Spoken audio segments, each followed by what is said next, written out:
एक आम इंडियन जब पेट्रोल पंप पर जाता है वो सोचता है कि 100 रुपए का पेट्रोल डाल रहा है तो 100 रुपए का ही माइलेज मिलेगा। लेकिन पिछले कुछ महीनों से कुछ अलग हो रहा है। वही गाड़ी, वही ड्राइवर, वही रोड, लेकिन माइलेज बहुत कम। और जब लोगों ने सवाल पूछा तो जवाब मिला, आपकी गाड़ी में E20 पेट्रोल डाला जा रहा है, ये देश के लिए अच्छा है। लेकिन सवाल ये है, क्या ये आपके लिए भी अच्छा है? आज हम अनकवर करेंगे इंडिया के सबसे बड़े फ्यूल एक्सपेरिमेंट को, एक ऐसी पॉलिसी जिसे सरकार रिकॉर्ड बना रहा है, फार्मर पैसे कमा रहा है, शुगर इंडस्ट्री बूम कर रही है, लेकिन आम आदमी का जेब धीरे धीरे खाली हो रहा है। ये कहानी है E20 पेट्रोल की, और इस कहानी में हीरो, विलन, विक्टिम तीनों अलग अलग नजर आएंगे। साल 2025 इंडिया ने एक हिस्टोरिकल माइलस्टोन हासिल की। पेट्रोल में 20% इथेनॉल ब्लेंडिंग का टारगेट, जो ओरिजिनल शेड्यूल 2030 का था, हमने पूरे 5 साल पहले ही अचीव कर लिया। पीआईबी के ऑफिशियल डेटा के मुताबिक 2013 से 2014 तक इथेनॉल ब्लेंडिंग 1.5% था, लेकिन आज वो 20% है। सरकार ने इसे एक विक्ट्री बताया। प्राइम मिनिस्टर ने बोला ये एनर्जी इंडिपेंडेंट की तरफ एक बड़ा कदम है। पेट्रोलियम मिनिस्ट्री ने अब कहा इससे देश ने 1.4 लाख करोड़ का फॉरेन एक्सचेंज बचाया है। फार्मर्स को 1.2 लाख करोड़ से ज्यादा पेमेंट गई है। एनवायरनमेंट को भी फायदा हुआ है। सुनने में परफेक्ट लगता है, एक आइडियल पॉलिसी की तरह। लेकिन फिर अगस्त 2025 में कुछ ऐसा हुआ जो इस परफेक्ट कहानी की ढाल उतार दी।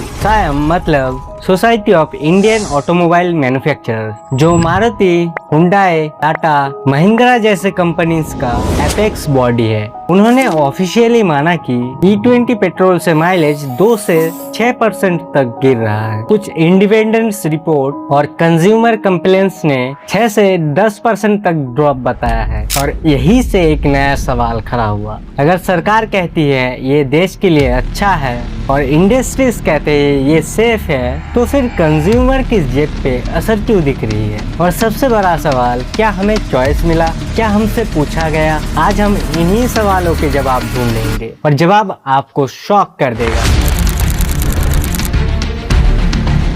चलो पहले बेसिक से समझते हैं। E20 का मतलब 20% इथेनॉल प्लस 80% पेट्रोल।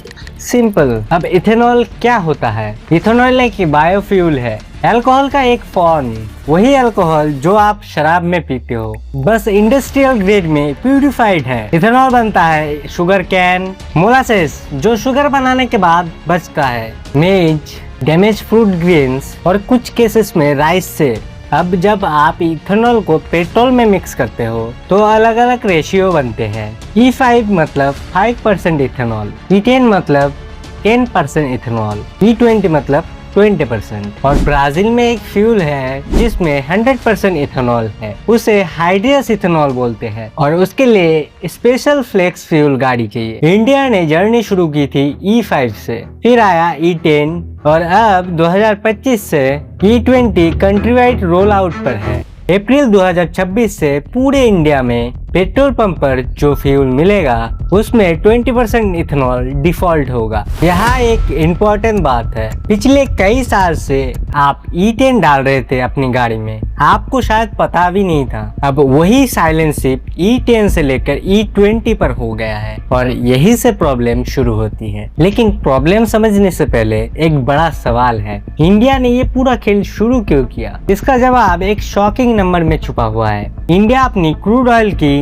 जरूरत का 88% इंपोर्ट करता है। ऑफिशियली FY 2024 में नंबर था 87.7%, और 2025-26 में अप्रैल जनवरी पीरियड में ये बढ़कर 88.6% हो गया। ये PPSC यानी petroleum planning and analysis cell का ऑफिशियल डेटा है। इसका मतलब क्या है? इसका मतलब है हर दिन इंडिया लगभग 55 लाख बैरल क्रूड ऑयल बाहर से मंगवाता है। हर साल इसमें सरकार खर्च करती है 15 लाख करोड़ से भी ज्यादा। ये इंडिया के टोटल इंपोर्ट बिल का लगभग 1/4 है, सिर्फ तेल के लिए। इसका मतलब ये भी है कि कल अगर मिडिल ईस्ट में वॉर भी हो जाए या रशिया पे सैंक्शन लग जाए या ईरान इजराइल टेंशन बढ़ जाए तो इंडिया की इकोनॉमी का स्टीयरिंग व्हील फॉरेन कंट्रीज के हाथ में है।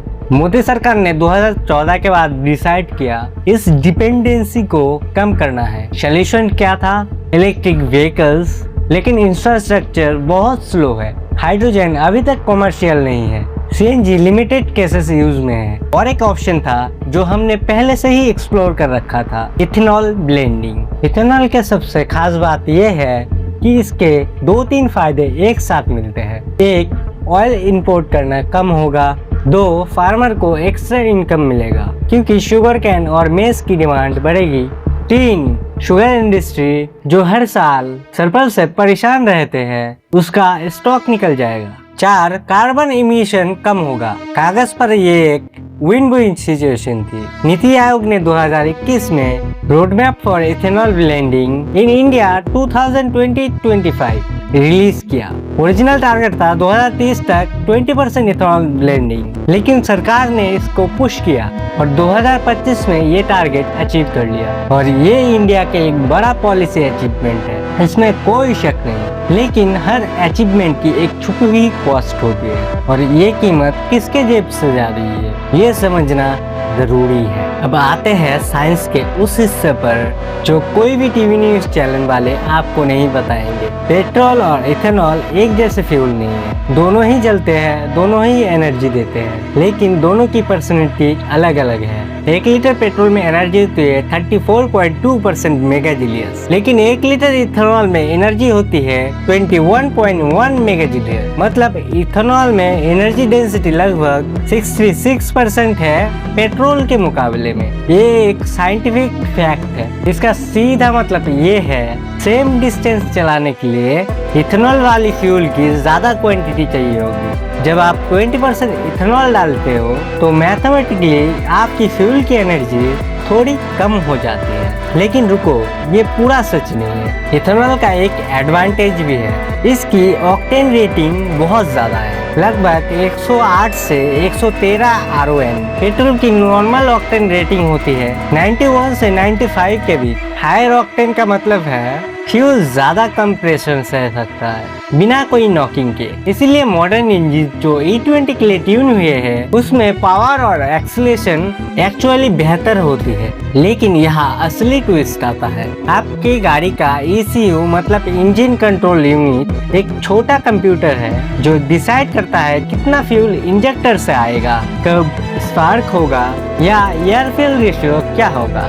हर गाड़ी की ECU फैक्ट्री से एक स्पेसिफिक फ्यूल के लिए ट्यून की जाती है। अगर आपकी गाड़ी 2019 की है तो वो E10 के लिए ट्यून है। अगर 2023 के बाद है तो पॉसिबली E20 कंपेटेबल है। जब E10 ट्यून गाड़ी में आप E20 डालते हो तो 2 चीजें होती है। एक, फ्यूल की कैलोरीफाइक वैल्यू कम हो जाती है, इसलिए मोर कंजम्पशन होती है। 2, ECU का कैलकुलेशन ऑप्टिमाइज नहीं रहता, इसीलिए कंजम्पशन इफिशिएंसी थोड़ी गिर जाती है। Result, mileage drop. श्याम ने ऑफिशियली माना 2 से 6%। ड्यूटर्स की अगस्त 2025 की रिपोर्ट में ऑटोमेकर्स ने कहा ये सेफ है लेकिन माइलेज हर्ट होती है। कंज्यूमर रिपोर्ट और रेडिटिंग BHP जैसे प्लेटफॉर्म्स पर 6 से 10% का ड्रॉप शो करती है। अब एक छोटा कैलकुलेशन, मान लो आप 5000 का महीने में पेट्रोल डलवाते हो, 6% ड्रॉप मतलब 300 का नुकसान हर महीने, साल में 3600, 1 करोड़ लोग ये नुकसान भर रहे हैं। टोटल ऐड करके देखोगे तो हजारों करोड़ रुपए हर साल जो साइलेंटली कंज्यूमर के जेब से जा रही है, और इस साइलेंट टैक्स का कोई नाम ही नहीं है। माइलेज तो एक प्रॉब्लम है, लेकिन इससे भी बड़ा एक इशू है long term engine health. Ethanol पानी के साथ दोस्ताना रखता है। इसका टेक्निकल नाम है हाइग्रोस्कोपी। इसका मतलब इथेनॉल हवा से मॉइस्चर खींचता है और मॉइस्चर जब फ्यूल सिस्टम में आता है तो रस्ट आ जाता है, कॉशन हो जाता है। पहले के पेट्रोल इंजिन जो 2010 के पहले है, उनमें rubber seals, plastic pipe, aluminium tank सब प्योर पेट्रोल के लिए डिजाइन थे। अब वही पार्ट्स जब रेगुलर इथेनॉल के संपर्क में आता है तो धीरे धीरे डिग्रेड होने लगता है। फ्यूल पंप की लाइफ रिड्यूस हो जाती है, इंजेक्टर चौक हो जाता है और रबर हॉर्स फुल हो सकता है। इसका मतलब ये नहीं है कि आपकी गाड़ी कल ही फट जाएगी। ये एक स्लो डैमेज प्रोसेस है जो 3 से 5 साल में विजिबल होने लगते हैं। और यही पे आता सबसे अजीब वाला कंफ्यूजन, वारंटी। मैन्युफैक्चरर्स का स्टैंड क्या है? सियाम ने कहा पोस्ट 2023 की गाड़ियां E20 कॉम्पेटेबल है। मारुति सुजुकी के senior executive officer Rahul Bharti ने पब्लिक स्टेटमेंट दिया कि पुरानी गाड़ियों में मटेरियल सेफ्टी इशू नहीं है, सिर्फ माइलेज ड्रॉप होती है। लेकिन हर लिस्ट में फुटनोट्स है, डिस्क्लेमर्स है। कुछ कंज्यूमर फॉर्म पे लोग पूछते हैं अगर E20 से मेरी फ्यूल लाइन खराब हो गई तो क्या इंश्योरेंस मिलेगा? जवाब एम्बिगुअस, क्योंकि insurance policies manufacture defect cover करती है, फ्यूल डैमेज नहीं। और मैन्युफैक्चरर कहते हैं ये फ्यूल तो गवर्नमेंट ने मैंडेट किया, इसमें हम क्या करें? तो कंज्यूमर बीच में लटके हुए हैं। एक पॉलिसी ने मिडिल क्लास को टेक्निकली एक्सपोज कर दिया और उसका कोई लीगल शील्ड भी नहीं है। ये रियलाइजेशन इतनी स्ट्रांग थी कि अक्टूबर 2025 में पिटिशनर ने डिमांड की लोगों को चॉइस दो, E0 मतलब प्योर पेट्रोल, जो एक ऑप्शन के रूप में हर पेट्रोल पंप पे अवेलेबल हो। आर्टिकल 19 के तहत कंज्यूमर चॉइस का एक फंडामेंटल राइट्स है। पर सुप्रीम कोर्ट ने पिल फाइल डिसमिस कर दिया। कोर्ट ने कहा ये पॉलिसी मैटर है, एग्जीक्यूटिव का डोमेन है, जुडिशियल रिव्यू का सब्जेक्ट नहीं। और इस एक ऑर्डर के साथ एक दरवाजा बंद हो गया। अब इंडिया में आपको प्योर पेट्रोल नहीं मिलेगा, आपको E20 ही लेना पड़ेगा, कोई चॉइस ही नहीं है। अब एक इंटरेस्टिंग चीज हुई, अगस्त 2025 से लेकर 2026 तक सोशल मीडिया पर एक पूरा मूवमेंट खड़ा हो गया। #E20 पेट्रोल ट्रेंड हुआ। रेडिट पर कार्स इंडिया में thousands ऑफ पोस्ट, यूट्यूब पर इंडिपेंडेंट क्रिएटर्स ने वीडियोस बनाए। लोग अपने गाड़ी के फ्यूल एफिशिएंसी के पहले और बाद के स्क्रीनशॉट शेयर करने लगे। एक इंस्टाग्राम रील वायरल हुई जिसमें एक यूजर ने कहा मेरा होंडा सिटी का माइलेज 15 से 12 आ गया, ये 20% ड्रॉप है, मुझे सरकार ने बताया क्यों नहीं? और इसमें गवर्नमेंट का रिस्पॉन्स क्या था? पेट्रोलियम मिनिस्ट्री ने प्रेस रिलीज निकाले, कहा माइलेज ड्रॉप मैक्सिमम 5% है और ये लाइफ साइकिल कार्बन सेविंग के मुकाबले नेग्लिजिबल है। मिनिस्ट्री ने साइट किया कि E20 से लाइफ साइकिल CO2 इमिशन लगभग 30% से कम होते हैं E10 के मुकाबले में। कार्बन मोनोक्साइड इमिशन 2 व्हीलर्स में 50% और 4 व्हीलर में 30% कम हुआ। ये नीति आयोग की 2021 की रिपोर्ट में मेंशन है। लेकिन क्रिटिक्स ने कहा लाइफ साइकिल इमिशन का कैलकुलेशन डिबेटेबल है। 2025 के एकेडमिक स्टडी हार्डे एथले की साइन डायरेक्ट पर पब्लिश्ड हुई। उसने दिखाया कि इथेनॉल ब्लेंडिंग से CO2 और फॉसिल फ्यूल डिपेंडेंसी तो कम होती है, लेकिन एग्रोकेमिकल इनपुट की वजह से ह्यूमन टॉक्सिसिटी इम्पैक्ट बढ़ जाती है। मतलब एक जगह का प्रॉब्लम दूसरी जगह शिफ्ट हो जाता है। सबसे इंटरेस्टिंग कोट आई एक सीनियर ऑफिशियल से, बिना नाम लिए रियूटर्स ने रिपोर्ट किया कंज्यूमर को ये समझना होगा हम एक ट्रांजेक्शन में है, हर ट्रांजेक्शन में कुछ लॉस होते हैं और यही पे ऑडियंस में एंगर पैदा होगी क्योंकि ट्रांजेक्शन की वजह हमेशा आम आदमी ही क्यों उठाए। शुगर इंडस्ट्री प्रॉफिट कमा रही है, गवर्नमेंट 4x बचा रही है, फार्मर्स को पेमेंट मिल रहा है, कंज्यूमर को मिला साइलेंट माइलेज ड्रॉप और नो चॉइस। लेकिन असली सवाल ये है इस पूरी चेन में सबसे ज्यादा पैसा कौन कमा रहा है? उसका जवाब आपको पूरी इथेनॉल इकोनॉमी के अंदर लेके जाएगा और वहाँ एक छुपा हुआ खिलाड़ी है जिसका नाम कोई नहीं लेता। इंडिया के इथेनॉल प्रोडक्शन का लगभग 80% शुगर इंडस्ट्री से आता है। Sugarcane juice, molasses, C heavy molasses, B heavy molasses और सिरप, ये सब इथेनॉल बनाने के डिफरेंट पार्ट्स है। इसके अलावा मेज और डैमेज फूड ग्रेन्स भी यूज होते हैं जो ग्रेन बेस्ड इथेनॉल कहलाते हैं। शुगर इंडस्ट्री के लिए इथेनॉल एक गिफ्ट की तरह है। क्यों? क्योंकि इंडिया दुनिया का सबसे बड़ा शुगर प्रोड्यूसर है। हर साल हमारा प्रोडक्शन कंजम्पशन से ज्यादा होता है। सरप्लस शुगर को एक्सपोर्ट करना पड़ता है और इंटरनेशनल शुगर प्राइस की वजह से अक्सर लॉस होते हैं। इथेनॉल पॉलिसी ने इस प्रॉब्लम को सॉल्व कर दिया। गवर्नमेंट ने गारंटीड प्राइस पर इथेनॉल खरीदना शुरू कर दिया। ऑयल मार्केटिंग कंपनीज जैसे इंडियन ऑयल, बीपीसीएल, एचपीसीएल के थ्रू शुगर मिल मालिकों के लिए ये एक ड्रीम पॉलिसी थी। पहले शुगर बेच के 32 रुपए किलो मिलते हैं और अब वही कैन से इथेनॉल बनाओ और गारंटीड रेट पर सरकार को बेच दो। रिजल्ट 2013-14 में इथेनॉल प्रोक्योरमेंट था लगभग 38 करोड़ लीटर। 2024-25 में ये बढ़कर लगभग 700 करोड़ लीटर हो गए, मतलब लगभग 18 गुना बढ़ोतरी। फार्मर्स को भी फायदा हुआ, ये सच है। पीआईबी के डाटा के मुताबिक 2014 के बाद से शुगर कैन फार्मर्स को 1.2 लाख करोड़ से ज्यादा का पेमेंट गया इथेनॉल सप्लाई चेन के थ्रू। रूरल इकोनॉमी में लिक्विडिटी आई, लेकिन एक नया प्रॉब्लम पैदा हो गया। दिसंबर 2025 में यूटर्स ने रिपोर्ट किया कि इंडिया ने 2025-26 सीजन के लिए शुगर एक्सपोर्ट सस्पेंड कर दिया। क्यों? क्योंकि इतना शुगर कैन इथेनॉल बनाने में जा रहा है कि डोमेस्टिक शुगर प्रोडक्शन ही कम हो गया। शुगर प्राइस बढ़ गए, आम आदमी की चीनी महंगी हो गई और यहाँ से फूड वर्सेस फ्यूल डिबेट शुरू हो गया, जो ब्राजील और यूएसए में पहले से ही चल रहा है। सवाल ये है, क्या ये एथिकल है? जब देश में गरीबी है, कुपोषण है, तब तुम खाने की चीजें, sugar cane, meat, food grains गाड़ी में डाल रहे हो। ग्लोबल फूड सिक्योरिटी एक्सपर्ट्स इस ट्रेंड को डेंजरस मानते हैं। शुगर लॉबी को इस क्वेश्चन का जवाब देना मुश्किल है, क्योंकि वो इकोनॉमी के लिए विन कर रही है, लेकिन एथिकली ये एक ग्रे एरिया है। अब आता है वो हिस्सा जिसे कोई भी प्रेस कॉन्फ्रेंस में नहीं बताया जाता। नीति आयोग की अपनी roads for ethanol blending reports में क्लियरली लिखा है 1 litre sugar cane base ethanol बनाने के लिए लगभग 2860 लीटर पानी लगता है। कुछ इंडिपेंडेंट एस्टिमेट्स ये नंबर्स 3000 तक ले जाता है। अब सोचो, इंडिया का इथेनॉल टारगेट 2025 से 26 के लिए लगभग 1000 करोड़ लीटर थे। सिर्फ एक साल का वाटर फुटप्रिंट लगभग 30 लाख करोड़ लीटर पानी। ये नंबर्स इतने बड़े हैं कि दिमाग रोक देते हैं। और ये पानी कहाँ से आ रहा है? उस जगह से जहां पहले से ही पानी की कमी है। महाराष्ट्र के मराठवाड़ा रीजन, जहां हर दूसरे साल ड्रॉट पड़ता है, जहां शुगर कैन सबसे ज्यादा उगता है, वहां शुगर कैन सबसे ज्यादा उगता है। कर्नाटका में भी ऐसा ही हाल है।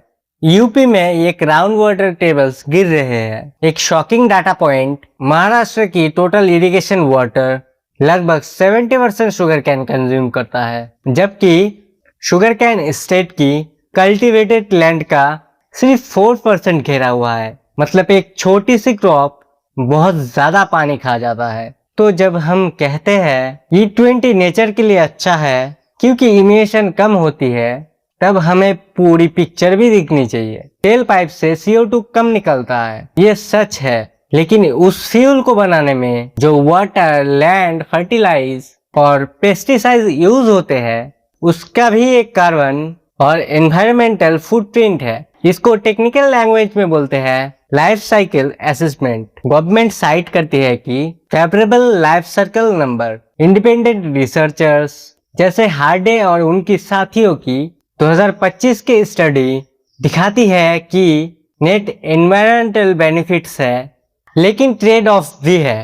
Human toxicity, land use change और वाटर स्ट्रेस। सिंपल भाषा में E20 जीरो कॉस्ट सॉल्यूशंस नहीं है, ये एक ट्रेड ऑफ है जिसे हमने जाने अनजाने में एक्सेप्ट कर लिया, और इस ट्रेड ऑफ की चीज लोगों को बता ही नहीं गई।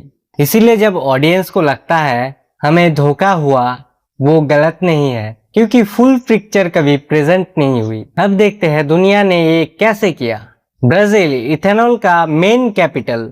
ब्राजील ने 1975 में प्रोआलकोल प्रोग्राम शुरू किया। रीजन वही था, 1973 की ऑयल क्राइसिस। ब्राजील के पास शुगर कैन के बड़े प्रोडक्शन थे, तो उन्होंने इथेनॉल बनाने का नेशनल प्रोग्राम लगाया। और ये लेकिन बहुत इंपॉर्टेंट है, ब्राजील ने 30 साल लगाए, 1975 से 2003 तक इंफ्रास्ट्रक्चर बनाए। फ्लेक्स फ्यूल व्हीकल्स 2003 में इंट्रोड्यूस हुए। आज ब्राजील के न्यू कार्ट मार्केट का 94% से ज्यादा फ्लेक्स फ्यूल है। मतलब गाड़ी खुद चॉइस कर सकती है कि उन्हें E10 डालना है या E20 या फिर 100% इथेनॉल। कंज्यूमर के पास रियल चॉइसेस है। ऑयल पंप में भी चॉइसेस है, गैसोलीन, इथेनॉल या ब्लेंड, कोई सा भी। अमेरिका में E10 बोर्डली अवेलेबल है। E15 सिलेक्ट रीजन में, E85 फ्लेक्स फ्यूल व्हीकल्स के लिए अलग पंपर मिलते हैं। यहाँ भी कस्टमर चॉइसेस है। थाईलैंड में E20 और E85 दोनों को इंट्रोड्यूस किया, लेकिन ऑप्शनल की तरह। कंज्यूमर डिसाइड करते हैं कि उन्हें क्या लेना है। यूरोपीय यूनियन में E10 स्टैंडर्ड है कुछ कंट्रीज में और रेगुलेशन स्ट्रिक्ट है। पुरानी गाड़ियों के लिए E5 अवेलेबल रहे। फ्रांस, जर्मनी, फिनलैंड सब जगह बैकवर्ड कंपैटिबिलिटी मेंटेन की गई। अब इंडिया के मॉडल देखते हैं। इंडिया ने E20 को डिफॉल्ट फ्यूल बना दिया। कंज्यूमर के पास E0 का ऑप्शन ही नहीं। फ्लेक्स फ्यूल व्हीकल्स के रोल आउट अभी शुरू ही हुए हैं। नितिन गडकरी ने अगस्त 2023 में वर्ल्ड की पहली 100% ethanol powered Toyota Innova Hycross prototype launch की थी। Mass market flex fuel vehicles अभी भी बहुत लिमिटेड है। यहाँ एक फंडामेंटल क्वेश्चन है, क्या इंडिया ने इंफ्रास्ट्रक्चर बनाए बिना, कंज्यूमर एजुकेशन किए बिना, चॉइस दिए बिना E20 रोल आउट करके जबरदस्ती करी? ये सवाल ब्राजील से कंपेयर करने से और भी शार्प हो जाती है। ब्राजील ने 30 साल लिए, इंडिया ने 10। स्पीड इम्प्रेसिव है, लेकिन स्पीड के भी एक कीमत होती है और वो कीमत कंज्यूमर भर रहे हैं। अब हम क्लाइमैक्स में पहुंचते हैं और क्लाइमैक्स का सवाल ये की है, क्या इंडिया ने जल्दी की? एविडेंस देख लो। Original NITI Aayog road map ने 2030 का टारगेट रखा था 20% ब्लेंडिंग के लिए। अचीव 2025 में ही हो गया, मतलब 5 साल जल्दी। व्हीकल्स कंपैटिबिलिटी के लिए मैन्युफैक्चरर्स को आइडियली 5 से 7 साल चाहिए थे। पूरी फ्लीट टारगेशन के लिए मिले सिर्फ 2 से 3 साल। Consumer awareness campaigns almost none. आज भी 90% इंडियन को पता ही नहीं है वो E20 डाल रहे हैं अपनी गाड़ी में। Flex fuel vehicles ecosystem skeleton stage पर है। टोयोटा, मारुति, कुछ OEMs प्रोटोटाइप बना रहे हैं, लेकिन मास मार्केट नहीं। पेट्रोल पंप पे कोई फ्यूल चॉइस ही नहीं। E20 डिफॉल्ट इंस्टॉल्ड है, E0 का कोई ऑप्शन ही नहीं। वाटर सस्टेनेबिलिटी प्लान मिसिंग है। 2G इथेनॉल ये आइडियल सॉल्यूशंस है, क्योंकि इससे फूड वर्सेस फ्यूल का डिबेट खत्म हो जाता है। लेकिन इंडिया में 2G इथेनॉल का प्रोडक्शन अभी भी टोटल इथेनॉल का 5% से भी कम है। 1G इथेनॉल जो फूड क्रॉप से आता है वो ही डोमिनेट कर रहा है। तो ऑनेस्टी से अगर देखे, ये पॉलिसी एग्जीक्यूशन 5 साल जल्दी हुई और इकोसिस्टम 5 साल पीछे रह गई। ये गैप ही इस डॉक्यूमेंट्री का असली स्टोरी है। हमारी एनालिसिस में E20 पॉलिसी फंडामेंटली गलत नहीं है। इथेनॉल ब्लेंडिंग एक अच्छा लॉन्ग टर्म सोल्यूशन है। एनर्जी सिक्योरिटी के लिए जरूरी है। फार्मर इकोनॉमी के लिए अच्छा है। नेचर के लिए नेट पॉजिटिव है, अगर सही तरह से इम्प्लीमेंट हो तो। लेकिन इम्प्लीमेशन में हमने 4 गलतियां की। कंज्यूमर चॉइस खत्म कर दिया। 2 अवेयरनेस क्रिएट ही नहीं की। 3 फ्लेक्स फ्यूल इकोसिस्टम रेडी होने से पहले ही रोल आउट कर दिया। सस्टेनेबिलिटी मैट्रिक्स को पब्लिक कॉन्वर्सेशन में नहीं लाए। ये 4 गलतियों की वजह से एक अच्छी पॉलिसी को आवाम ने दुश्मन की तरह देखना शुरू कर दिया, और जब पब्लिक ट्रस्ट खत्म होती है तो बेस्ट पॉलिसीज भी फेल हो जाती है। ये एक वार्निंग है, सिर्फ E20 के बारे में नहीं, हर उस पॉलिसी के बारे में जो टॉप डाउन, जो बिना कंसल्टेशंस के थोपे जाते हैं। डेमोक्रेसी सिर्फ वोटिंग का नाम नहीं है। डेमोक्रेसी का मतलब है डिसीजन में लोगों का आवाज उठाना। तो अब क्या? फ्यूचर की तरफ देखें तो 3 पैरेलल ट्रैक्स चल रहे हैं। ट्रैक 1 इथेनॉल डिपेनिंग, E20 से आगे E30 और इवेंचुअली फ्लेक्स फ्यूल। इसमें सक्सेस के लिए इंडिया को 2G इथेनॉल पर शिफ्ट करना होगा। मतलब एग्रीकल्चर वेस्ट, राइस स्ट्रॉ और नॉन फूड बायोमास से इथेनॉल बनाना। इससे वाटर का इश्यू सॉल्व हो जाएगा, फूड वर्सेस फ्यूल डिबेट्स खत्म हो जाएगा और फार्मर्स की इनकम कंटिन्यू रहेगी। Track 2, electric vehicles. 2030 तक इंडिया का टारगेट है 30% न्यू व्हीकल्स इलेक्ट्रिक हो। ये एम्बिटिशियस है। चार्जिंग इंफ्रास्ट्रक्चर का रोल आउट हो रहा है, बैटरी कॉस्ट गिर रही है। ईवीएस का फायदा ये है कि कार्बन इमिशन ऑलमोस्ट जीरो होते हैं अगर बिजली रिन्यूएबल हो तो।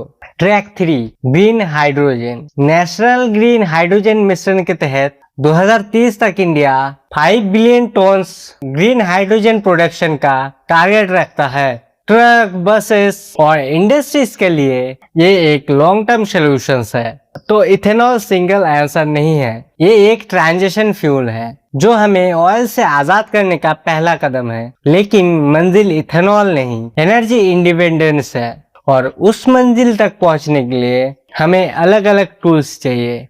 अब फाइनल बात जो हर व्यूअर्स को सोचने में डाल देनी चाहिए। आप जब अगली बार पेट्रोल पंप पे जा रही हो और 100 रुपए का फ्यूल डाल रहे हो, उस वक्त याद रखना ये सिर्फ फ्यूल नहीं है, ये एक पॉलिसी है। एक फार्मर की मेहनत, एक शुगर मिल का प्रॉफिट, एक वाटर बॉडी का फुटप्रिंट है, एक इंजन का साइलेंट ट्रेड ऑफ वे है और एक देश का जियोपॉलिटिकल ड्रीम है। E20 अच्छा है या बुरा, ये सिंपल क्वेश्चंस नहीं है, ये एक लेयर्ड रियलिटी है और इस रियलिटी को समझना आपका राइट है, क्योंकि हर रुपये जो आप खर्च करते हैं वो एक वोट है। इस सिस्टम पर अपनी अप्रूवल और डिसअप्रूवल का सरकार ने फ्यूल डिसाइड कर लिया, अब आपको डिसाइड करना है आप चुप रहोगे या सवाल करोगे। क्योंकि जब एक देश अपने जेब पर हुए साइलेंट टैक्स एक्सेप्ट कर लेते हैं तब वो सिर्फ फ्यूल नहीं खो रहे, वो अपनी आवाज भी खो रही होती है।